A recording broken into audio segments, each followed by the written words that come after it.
a nice set and it was available. They all left for the afternoon, so I thought I'd leverage it. Listen, this morning I was taking a look at a bunch of different things that were coming in through some different news feeds, and I just thought I'd kind of chat with you about some of those. So something Wall Street Journal, something in the Morning Brew, and something in AMT News. So let's start with the Wall Street Journal. And the Wall Street Journal had an article that was about trade war that didn't really lift U.S. manufacturing. So talking about stuff that's going on with China, and talking about how reshoring has slowed as of already the late 2018, and kind of dismissing that process that the administration was trying to do, addressing issues going on relative to trade with China.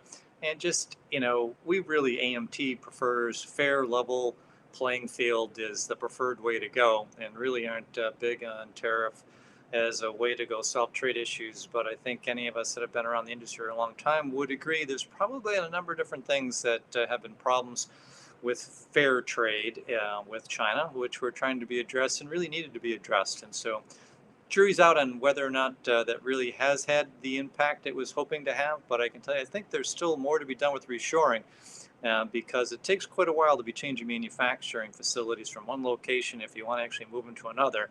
And I think we're still going to see that being played out over a period of time. I think that's evidenced a little bit when we look at the next article talking about AMT News and rebuilding, reshoring. How did the offshoring get so strong? It was an article put in by Harry Mosier, who is head of the reshoring initiative, and obviously has been on this as a topic for years and years and years now. And I actually think a different title instead of how did offshoring get so strong, I'd prefer maybe how did offshoring get so wrong? I mean, the fact of the matter is, it's really crazy when you think about, the premises and the things that we were offshoring for, chasing low cost dollar wherever you could find low cost dollar for labor, anywhere around the world. And of course, a lot of things were pushed over to China, and supply chains had to follow the OEMs over. And look, if you were making products over there or in any market, because that's the best place to make the product, it's the most efficient place, you need to be agile and flexible into that market. And by all means, you should make it in the best place to be competitive. But if you're making stuff in another country just to ship it back in hopes of just chasing low cost labor, listen, you'll be chasing it all around the world till you finally get alphabetically to Zimbabwe.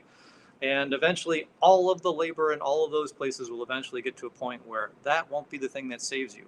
And as Harry points out regularly, if you take a look at his article, the total cost of really doing those things doesn't really turn out to be as inexpensive as you think. And the reality is, COVID has really showed us what also can happen when you do that.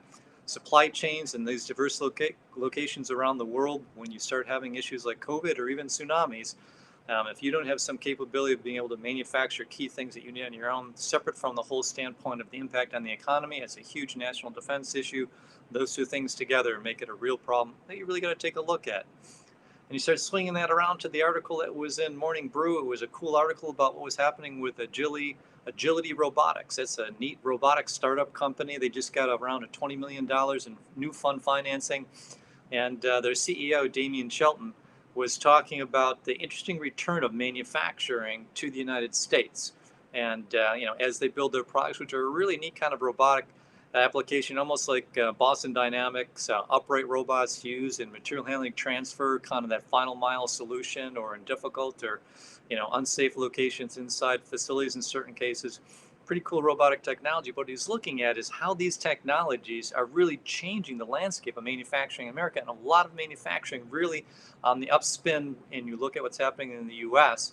and being really positive, really pro on what's going to happen there. And I think that's a real play on how we've taken advantage leveraging advanced manufacturing technologies, transformative technologies. The U.S. is really phenomenal at that. And we've done an unbelievable job harnessing that. And I think we'll continue to do that. So I think in watching all this full circle, hey, we'll have some trade issues. Certainly there are going to be issues. We should be doing something about those today for sure. Do you want to go make things in different countries? Depends on what your reason for doing that is. Should you be making things here? If you want a strong economy and you want to be fast and agile getting to this marketplace to address one of the biggest consumption markets in the world, yeah, you might want to be thinking about doing that, and a lot of people are, and you can leverage transformative technologies to be as cost effective here as you would be any place in the world. So with that, that's enough for today. Hey, if you missed any of the MT forecast stuff, you're going to want to sign up for that and get online. We're going to be running all day tomorrow and all day on Thursday as well. Really great programs. You get the whole package. You can get anything on demand. So whatever you missed, you can watch again. Really great information to see what's coming up in the future. Take advantage of it. With that, have a great evening. We'll catch you again on Thursday.